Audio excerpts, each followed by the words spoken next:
Was the year-long wait worth it? Was Wicked for Good better than the first? What were our favorite Act 2 songs?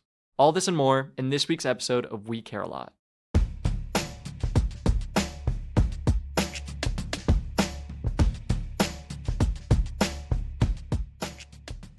Big spoilers for Wicked, for Wizard of Oz, Wicked Part 2. Right. Welcome to We Care a Lot with Gil and James. I'm James. I'm Gil. And this is a pop culture talk show where we just talk about any relevant events in pop culture, any movies we've watched recently. Things we care a lot about. Things we care a lot about. Hence the name. Today we're kind of discussing The Wizard of Oz as a whole franchise, the book, the MGM movie, both parts of Wicked. And we're specifically going to be talking about Wicked for Good, our thoughts on it. We watched it a couple days ago from when we're recording, and we have a lot to say about it. Many things to say.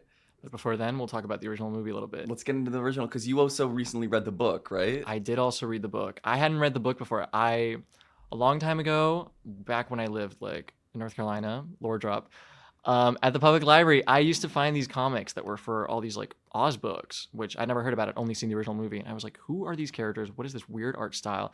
But I was kind of intrigued, and I wanted to know more. And so since I was so excited for Wicked for Good, I decided I'll read the original book. And the original book's pretty accurate to the movie. There's only a couple changes, but... To the MGM movie? To the MGM movie, yeah, the Judy Garland one. But I feel like I've heard there's so many other weird characters, or is that more in the sequel? That's more in the sequel.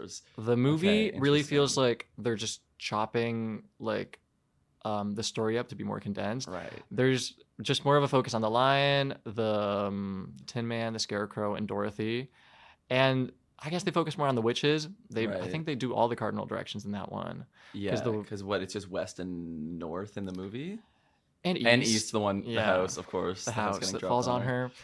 And I don't know, I thought the book was really cute. They introduced more fairy tale type characters. There's this queen of the field mice who saves them from the poppy field. Right. Is the Lollipop Guild in it? My favorite. I don't think the Lollipop Guild is specifically, but there is a little council of munchkins that welcome Dorothy to Oz. Lollipop Guild, for those who don't know, these three little munchkins in the movie who just say, "We are the Lollipop Guild." I think they're so... They say it a couple times. They're saying it a couple times. They're so silly and annoying.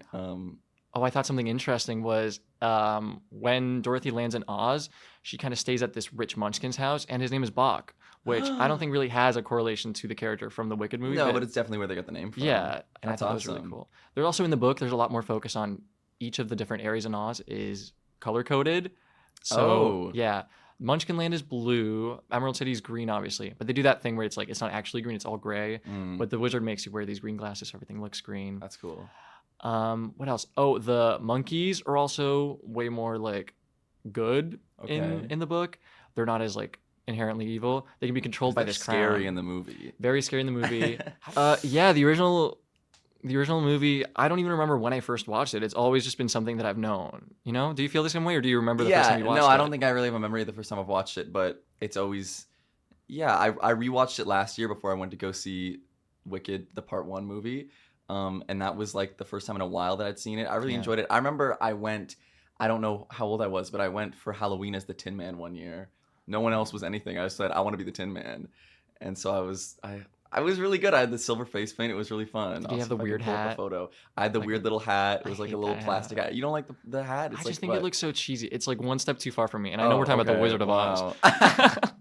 But that one, I don't know. My suspension of disbelief broken. And I think the hat, especially when you see other designs of the Tin Man, I think, just how they interpret the Tin Man and how they do it. The Wicked for Good, how they do it in Wicked for Good. See, that's going to be, we'll discuss that hat. We'll discuss that. Okay, wow. But also how they do it in The Wolf Among Us, a game that hasn't come out yet. But it's a game that James and I are excited for. They're going to have the Wizard of Oz characters in it. But yeah, what are your thoughts on the original movie as a whole then? I think it's really impressive. You rewatched that one recently. Wow, you did a lot of prep for the Wicked for Good. I've seen that in the last year. I think right after I watched Wicked, I watched it I rewatched the original movie by myself just because I was it's been a while. I don't really remember it that well. I think it really holds up. The effects are super cool. The colors are so bright. They're so pretty. And the story's such a classic. It feels like something I've always known. And more than the original movie, I remember as a kid, my grandparents took me to watch a stage production of The Wizard of Oz, not even Wicked. And I have pictures with all the characters after the show ended. my most recent rewatch was with someone who hadn't seen it or really knew anything about it. Right.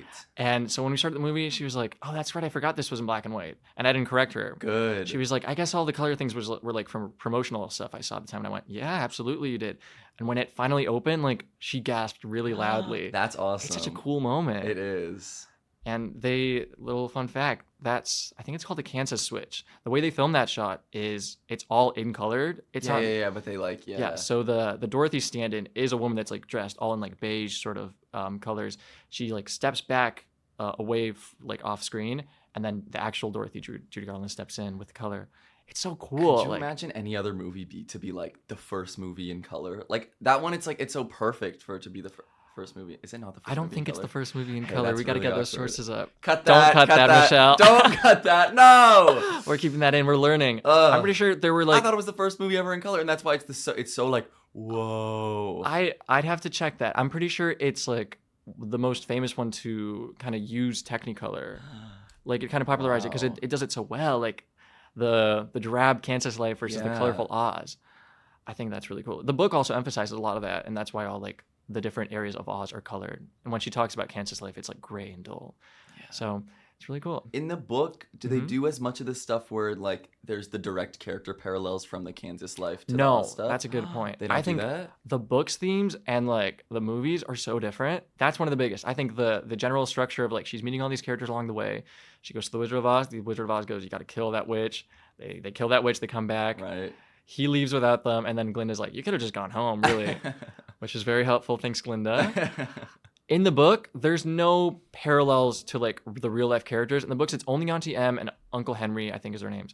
And it's in the beginning of the book, Frank Baum talks about how he wanted to create a fairy tale for the like modern age because children were tired of like the grim stories where Yeah. like people are getting murdered. It's really dark, it's very gruesome, and there's always like a moral at the end. So he wanted to do the opposite of that. He wanted to stay away from like morals, which when you think about the movie, it's such like a message. It's there's no place like home. Like you'll never really be away from those people that like helped you throughout life or whatever. And That's awesome. yeah, it was a much different reading experience. There's a lot more weird moments that really go nowhere and creatures that make no sense. And Well, maybe in the sequel they come back. You got to read the next one. that's true. I really want to read the sequels because some of those don't even have Dorothy. Like it's just someone else. It's Tip. What? You didn't know this? No. Yeah, most of them are I think without Dorothy, and they introduce Ozma, which is the Princess of Oz. There's Tip, who's like Fascinating. some of the other characters are like just people who live in Oz. But I think Scarecrow and Tin Man are the most recurring characters that show up. Okay, that's good. Not the lion. Everybody loves the lion. No, I don't know why the lion's not given much Oh, attention. wow. Have you seen this stuff about like this is from a while ago, but like they're playing the Wizard of Oz at the Sphere in Vegas? Yes, I did. I keep seeing this. I don't like it. It's ugly. It's ugly. because they I'm not a use AI. fan. No, Yeah, it's like AI to expand the. I'm It's not so a fan of sad. it. especially with how like inventive the original was and all the I practical know. effects they made to like. And it just feels so I don't know. uncanny. Like all the shots. It's so like It's wide. it's like all the important stuff is down here in this little box, and the rest of the screen is like, hey, that's nothing. or when they hit you with the paper during the twister and stuff. They They're do like- that. Yeah, they like They throw drop stuff paper? around. Yeah, That's cool. It's like paper. Wow, see now you're into it. I don't get it. I feel like it's they what's drop the asbestos point? in the Yeah, a little bit just to in the really feel poppy it. scene. The lead paint, whatnot. That's crazy. Yeah. Wow. I think we can talk about the first Wicked movie. Yeah. Have we ever seen the stage play? No. No, absolutely not. I've always been interested though. My sister's a really big fan of it. She like kind of grew up loving it. She saw it on Broadway, I think, multiple times, and That's she's awesome. always been such a fan. Do you know what Um, year? What year she saw it on Yeah, Broadway? just about. It wasn't the original cast, I'm assuming. No, definitely Okay. not. Probably like 2012, Okay. something like that. But yeah, so she's always been a big fan of it. I haven't really touched it as much. I knew the big ones. I knew Popular. I knew Defying Gravity. I didn't. But you didn't? No, I knew nothing. I'd always really You tried to. didn't, you didn't even know about like Defying Gravity. You've never even heard If you about asked that? me to like even hum Defying Gravity, I couldn't have. I didn't know it. And nothing about Popular. Well, because I No. always, as an Ariana Grande fan, I always knew Popular because she had kind of did that like cover kind of like, or she sampled it Mhm. in one of her songs in like her first albums. But yeah, going into it, I didn't really know any of the other smaller niche songs. I'd always tried to avoid a lot of like the songs or plot points because I'd always wanted to see it Wow. live. And so with a lot of other musicals, I was like, I'm not seeing this live. They're not doing it anymore. That's a So I would good just listen point. to the soundtracks. I'd try to learn the plot through like bootlegs online and stuff like that. But for Wicked, I was like, no, Because I'm Wicked, they're interested. always doing it live. Yeah. So I'm like, I'll go watch it eventually.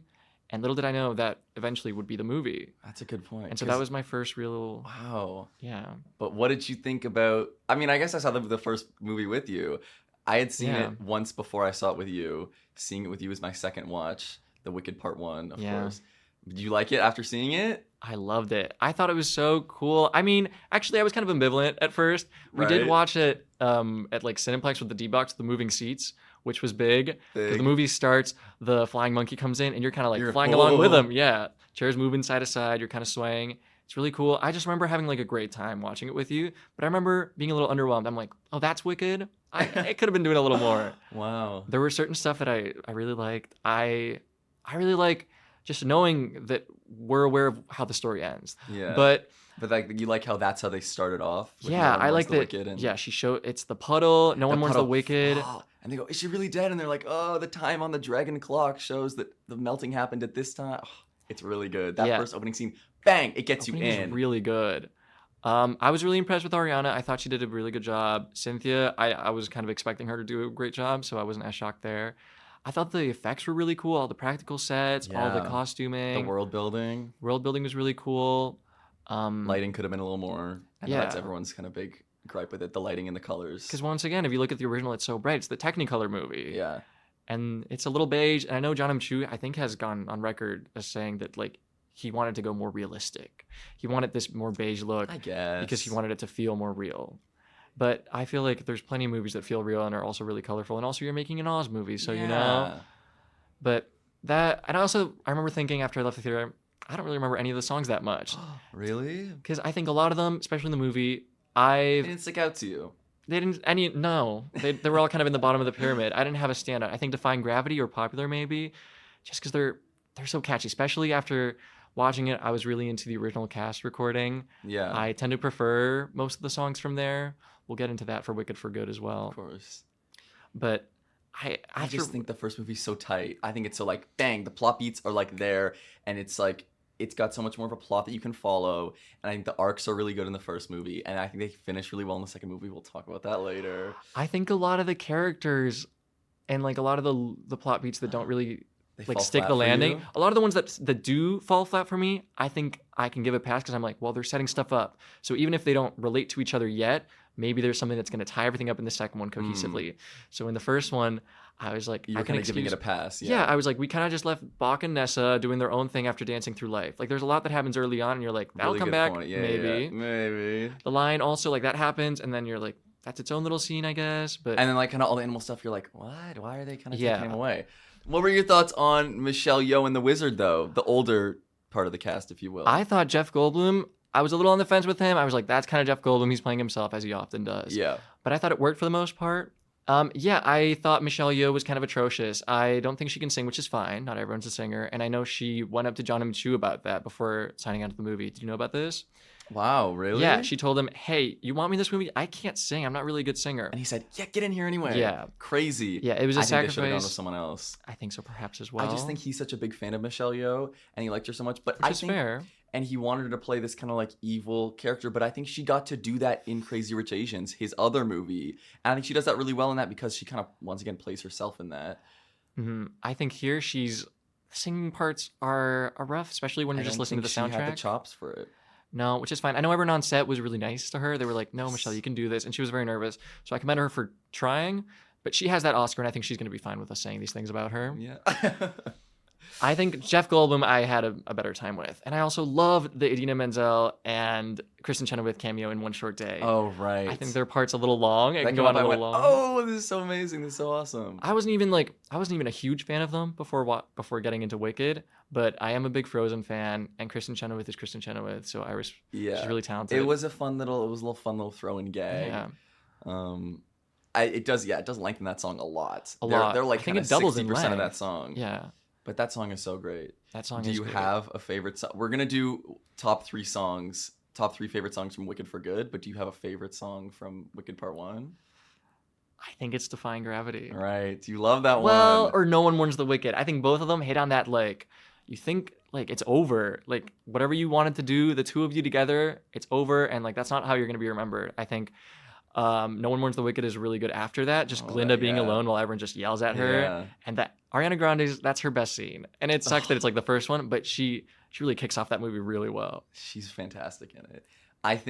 I mean, you know, I like Wizard and I a lot. Yeah, you do. I love Wizard and I also like, Dancing Through Life is really good. That one's a long one. I think that one's a long one, especially in the movie version. They had a lot more, like, dialogue and a lot more Yeah, just... that one's like 20 minutes long in the movie, that whole sequence with the Ozdeath stuff. But Yeah. I just think the Fiyero stuff at the really good, at the start of the song is really good. Mhm. And obviously, you know, foreshadowing what comes next for his character. But I think it's a good little one to give insight into his character. And then I really like Defying Gravity. I just think it's like, it lived up to the hype. I'd always heard the name, never really heard the song. So I was like, Defying Gravity. I said, oh, this is it. Because it really just starts. They start talking, they start yelling at each other. I'm like, this is it. And I got goosebumps a couple of times. Another thing with the first movie is it has a lot of like grander set pieces than the second one, which we'll get into. But I think especially like you're saying, Defying Gravity, that whole sequence with her going up the tower and then they're kind of holding hands there and she gets her the cloak. That's so good. And like, it's such a good way to end it. I remember leaving that theater and thinking, when's the next one coming out? And I said, a year. I said, no, not a year. We can't be doing it. I have to wait a year for this. And here we are 1 year later. And here we are 1 year later. I think let's take a break. Let's take a break. Then after the break, we'll be getting into Wicked for Good. This episode of We Care a Lot is sponsored by Glinda the Goods Dish Soap. Melt away any wicked stain with bubbles and goodness. Your money back if it doesn't thrill like you think it will. Brought to you by the wonderful Wizard of Oz. All right, we're back. So now we're going to get into Wicked for Good. Wicked for Good. Spoilers for Wicked for Good. Right. What were your first thoughts after watching the movie? I know you're really excited. I really loved it. I really had a great time. Yeah. I think at the end of the movie, I was like, okay, I clearly like the first one but better. Like I think the first one was tighter for me.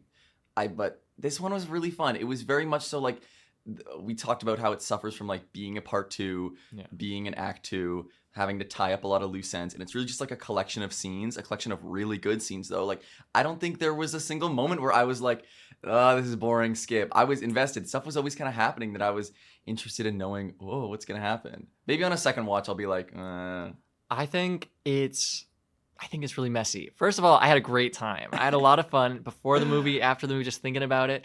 I think it's really messy, especially with its like Wizard of Oz ties. And maybe it's because I just read the book, I just rewatched the movie, but I think it's really sloppy. And that was one of like my biggest, I don't know, one of the things I was really looking forward to in the second part. And I think they don't really do a good job. They feel very shoehorned in. And I especially have troubles with the Scarecrow.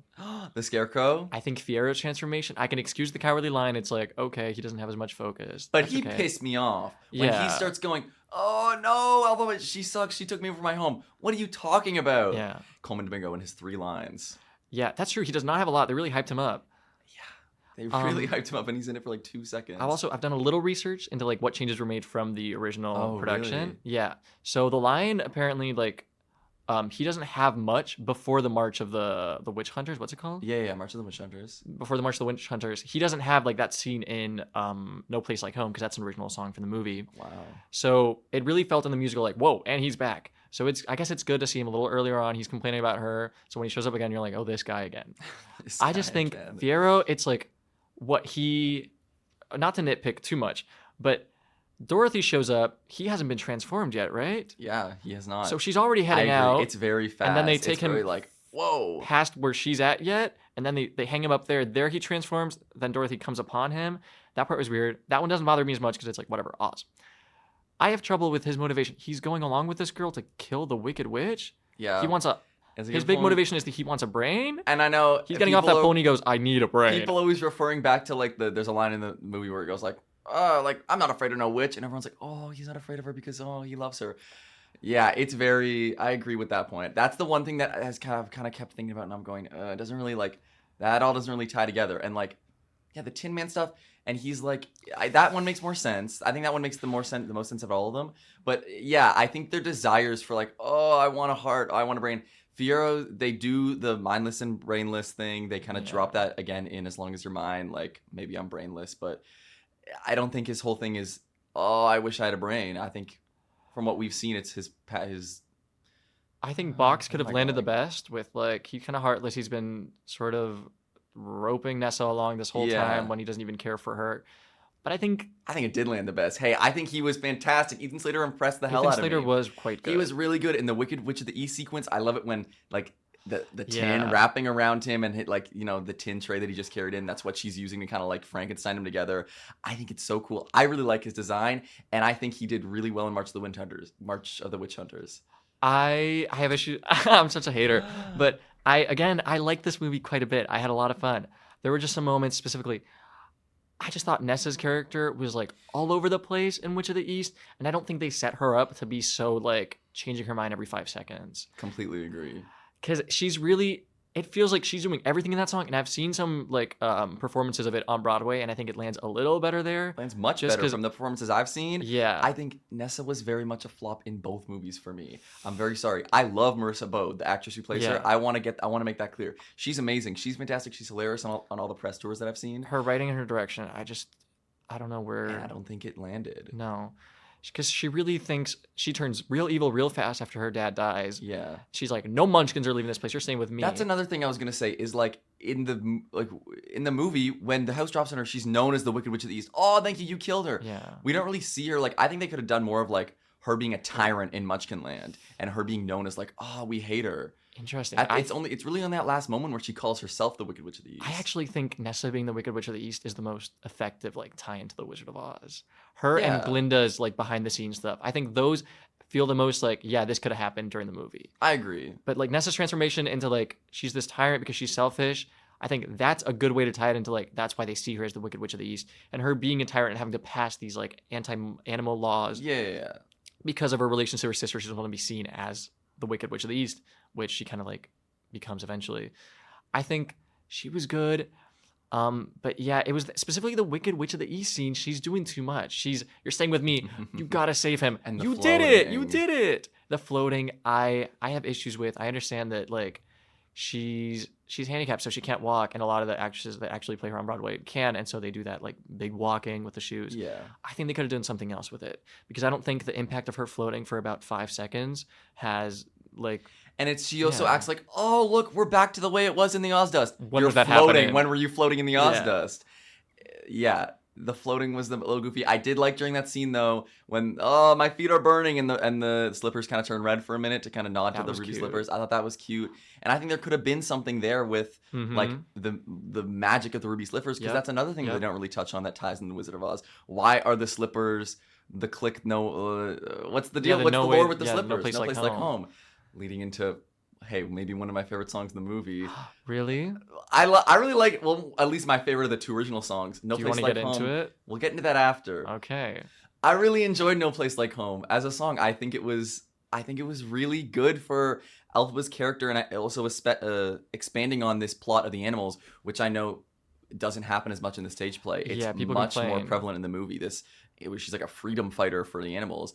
I think it's it really helps cute. a lot. I think it. When I first heard that they're gonna add 2 more songs to the movie, one of them was called "Girl in the Bubble," one of them was called "No Place Like Home." I went, okay, "No Place Like Home." That's a little on the nose. I really enjoyed it, and I think even in that scene they could have done something with like, oh, maybe she's like casting a spell like unknowingly that has to do with the shoes or something that has to do with the Interesting. phrases "No Place Like Home." But I think it also helps like her losing this motivation because all these animals are like, no, there's no point in doing I this. know. Helps a lot in the next song, Wonderful, where she's actually, and the best change that I've heard, like everyone praise. Yep. Yeah, The Glinda inclusion of actually Ariana. having an inclusion in Wonderful because it helps so much. I don't think that's also Jeff Goldblum won me over in this role in that song. He was amazing. I think he does like I'm just doing my thing. I didn't know. Like, oh, I'm sorry.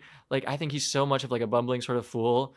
You believe that he could be good. He just doesn't know what he's doing. And I don't know if he is. I don't know if he's not. I think he plays that character really well. The first movie, you're like, yeah, he's Jeff Goldblum. This one, he really proved to me that, like, I like all, like, no, like, take it from a wise old carny. Like, you really Yeah. see that, like, oh, he's kind of just like a little carnival guy. He's just a guy, yeah. And he's just a guy. And, yeah, having Ariana in that song absolutely won me over.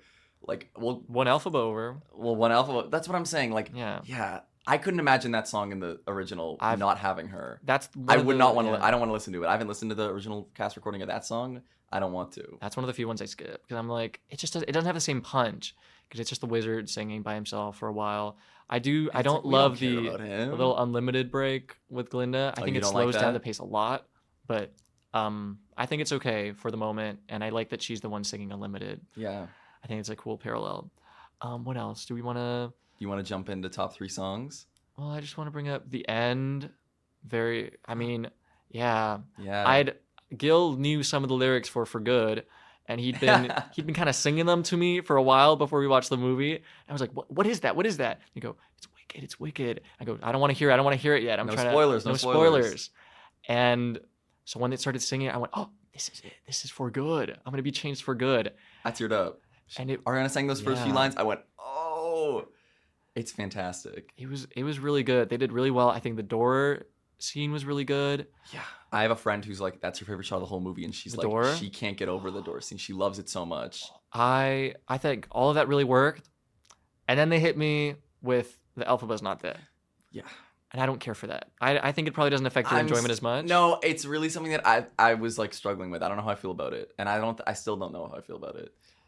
I'm not a You hate fan it. because, as I mentioned earlier, I think Elphaba's eventual death adds so much more meaning to all the interactions she's had with agree. these characters, all these dreams she's having, and the fact that it's like, no, she's fine. She's in Arrakis.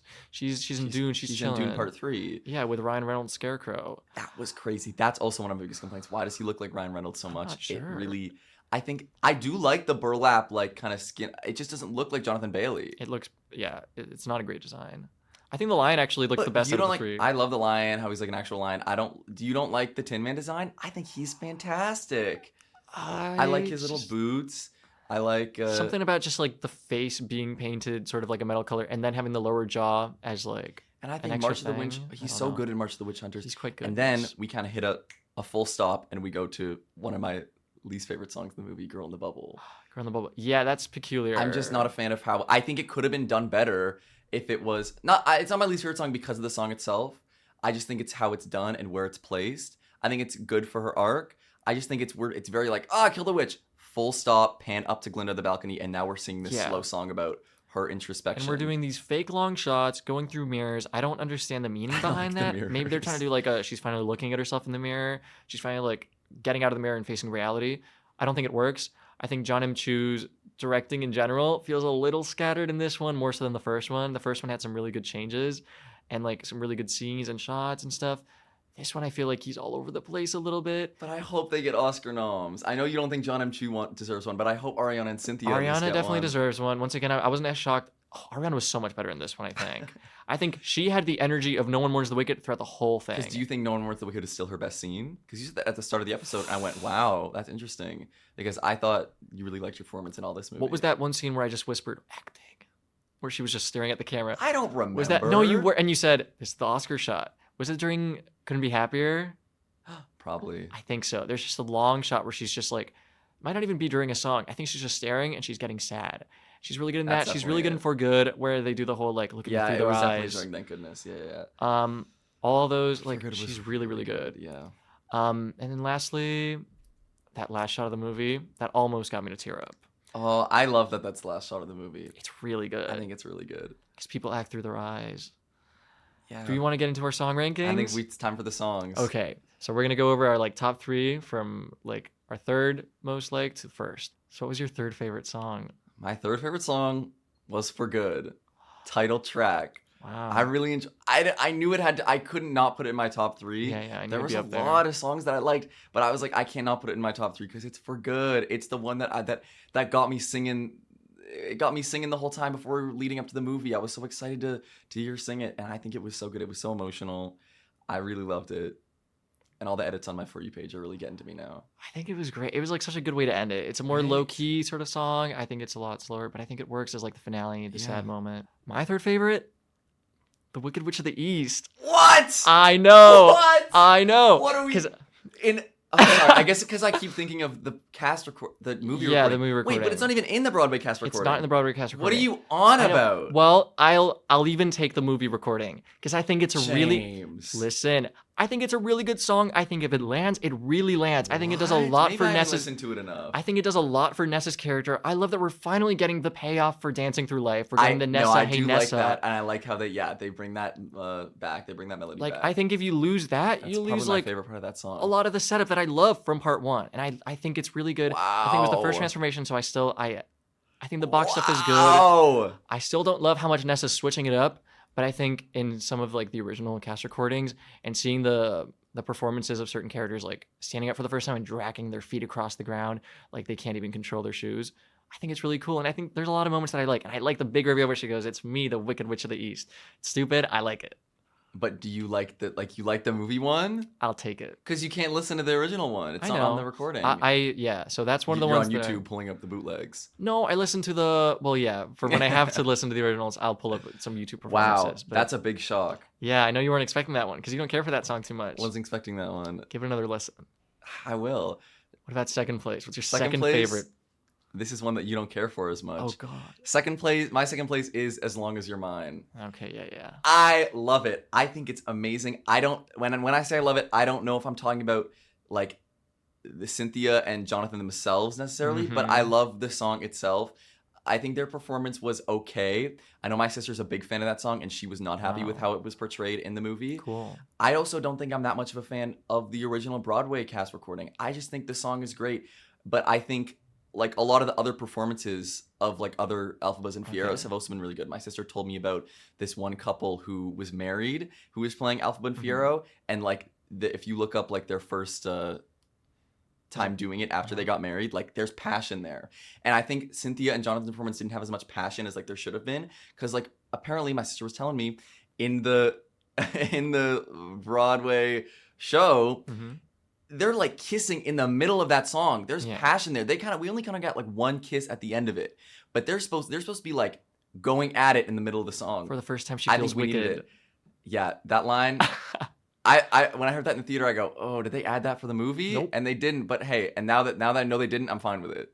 I think you don't like it. I think that line's cheesy, and overall, I don't care for the whole song. I think it's really slow. I think especially it's it goes great. goes into it right after Not That Girl reprise. That's awesome. I do like I don't that like transition. how they did it. I don't like how they didn't do that transition in the movie. But I Yeah. think the transition in the original It's really good. it's so really good. It's bang. And the Wicked Witch motif, the dun dun dun dun dun dun, so good. Yeah, that's one of my only skips in the soundtrack. Actually, I skip that one. It's just I don't care love for it. it, especially because after that, isn't it No Good Deed? Yeah, I'm pretty sure. It's definitely No and Good hey, Deed. I'd rather listen to that. Which, yeah. Okay, my second place song. It's gonna be Wonderful. Yeah. That's another one you were singing before you went to watch the movie, and I said, "What? What is that? What is that?" And That one is so good. It was really good. I think Ariana helps a lot with like Jeff Goldblum singing because he's really good at the acting. The singing could use a little more work, but Ariana helps carry him through. I think the dancing, the whole scene in the movie was really good. It really lands. I think it would work on me. I was like, yeah, it is wonderful. I like the little like lines that the wizard slips in there near the last verse. He's like, "You'll make me wonderful." Did you catch that one? Oh, I caught that one. It's so good. It's so good. And I think I remember seeing that scene, like it was like little glimpses of that scene in like the few trailers or like little bits that I'd seen. And I was like, what is that? What is that? Why is she dancing with him? I thought she hates him. Why are Glinda and Alpha like all of a sudden happy again dancing in this like colorful scene with the wizard? And I think it was really awesome. It was because I was like, what is that? What is that? It's really cool. I also think the set for that was really cool. Not so much the actual like Wizard of Oz room, but Yeah. the little backstage area was really cool. The little magic tricks they do. I thought that was really cute. Do you have honorable mentions? Honorable mentions? I have one. You have one. Hey, I Yeah. have three. Okay, you can say your three.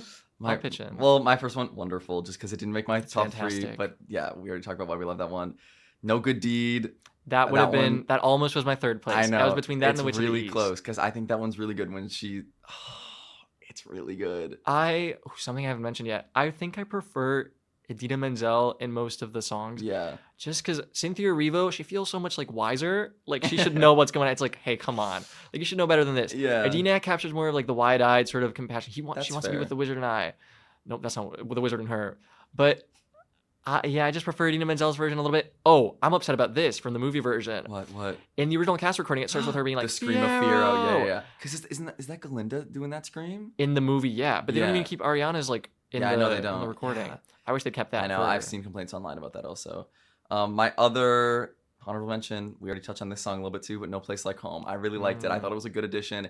And I think a lot of this extra stuff that Steven Schwartz added for the movie, I think it really lands. We talked a bit about, before we started recording, the even more Wicked, like the kind of extended intro that it starts with. I think that's really great. I like how we're bringing back the No One Mourns the Wicked motifs, the Wizard of Oz motifs, the What Is This Feeling stuff. Yeah, I think it being longer also helps because guess what? The break between part 1 and part 2, a lot longer. I know. Speaking of the changes between part 1 and part 2, we don't care that the second one has a title card that says For Good. Why is it Wicked For Good? That's one of our biggest complaints about the movie. Yep. Call it like For Good if you want a promotional stuff, but for the title card, if they were gonna have the second title card be Wicked For Good, the first one should have just been Wicked.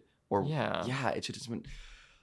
It should have been Wicked Part 1, Wicked Part 2 for the title cards. Or Act 1, Act 2. Yeah, you wish it was Act 1, Act 2. Okay, that's what you're doing. We haven't even gotten to the number 1 songs. Oh God, our number 1. We're getting on tangents. My number 1. It's the same one. Thank goodness. Yeah, Is yours Thank Goodness? Fantastic. It's really, really good. It's really great. I'm probably talking more about the Christian one as well, and you're talking more about the Ariana one. Yeah. It doesn't matter. I think they're all fantastic. I know. The only complaint I have with the original cast recording is that it includes the what's it called, Every Day More Wicked. Yeah. So it's a little bit of like let's just get it started. Yeah. But I think she's really good. I think the slow down in the second verse is really good. Even in my opinion, in the movie version, that Thank Goodness, I don't care for the first half of it. I'm like, let's get to the second part when she's like really in her feels and she's really emotional. Really, I like the first part when it's the Munchkins being like, I mean, I do like the first part. I like the Yes Dear. Yeah. No, actually, I changed my mind. I like it all. Okay. But in the movie, when I watched it, I was anticipating it because I knew there was a song called Thank Goodness that everyone loved. It didn't really land for me though when I was watching it. Yeah, I mean, I didn't like it that much. I just thought it was like maybe a little basic, a little pingy with the Munchkins being like, oh, couldn't be happier. I thought it was a little like. It's so good. But now I love it. It's grown on me so much. Also, I know. To a lot of the oh my gosh, what's it called? Oh, I hope you're happy. I know. We talked about this. How like Defying Gravity. From Defying Gravity. That I hope you're happy, and now she's trying to convince herself that she couldn't be happier. But she's also saying like, this is the happiest I can be. I can't be happy in these circumstances. I know. It's fantastic. She's really good. The acting in that is really good. From Ariana, from Kristen, they're both great. Michelle Yeoh could use a little work. That's okay. Michelle Yeoh, very rough in that song. And I know people are also mad because in the original cast recording, isn't there a much larger part for Madame Morrible? But they had to cut it because Michelle Yeoh can't sing. Yeah, I don't remember in the movie that much because I haven't listened to that movie version of that song. But yeah, in the original cast recording, she's talking about how like when you guys went to see The Wizard of Oz, he knighted you like Glinda the Good. That's when it happened. And then Elphaba came from the shadows, the Wicked Witch of the West, and she got mad and she attacked the wizard. So she's already framing the narrative. It would have been really good to include if there was a better Madame Morrible. Yeah, I just think some of Glinda's moments are so well written in that song, and they're so done. And I think Ariana's acting was really good, and I think the acting that I've seen from other Glinda actresses on Broadway is really, really good. Yeah. And the Megan Hilty riff. Do you know about this? I know about Megan Hilty. I don't know about the riff specifically. Well, so like when she was Glinda on Broadway, she kind of coined this like one like riff that they do. And how does it go? Well, I'm not gonna do it, but it's in the bridges line. There are bridges we've crossed. We don't know until we've crossed, right? My favorite line in the whole song. Right. Ariana does the same thing where she kind of opts up, and that's not what Kristen does in the original one. So take a listen to the Ariana one again because she does that. She does that, and there's also another moment when Ariana says "anticipated," where like she goes like "anticipated." I'm like, that's Ariana Grande right there. Like she peeks out from the Glinda. She was really good. She deserves that Oscar. She was really good. This episode has been a little scattered, but thanks for bearing with us. We'll probably have more of a format going forward. We're still kind of finding our footing. We just have a lot to say because we care a lot. Thanks for listening. See you next time. I've been Gil. I've been James. And we care a lot. And we care a lot.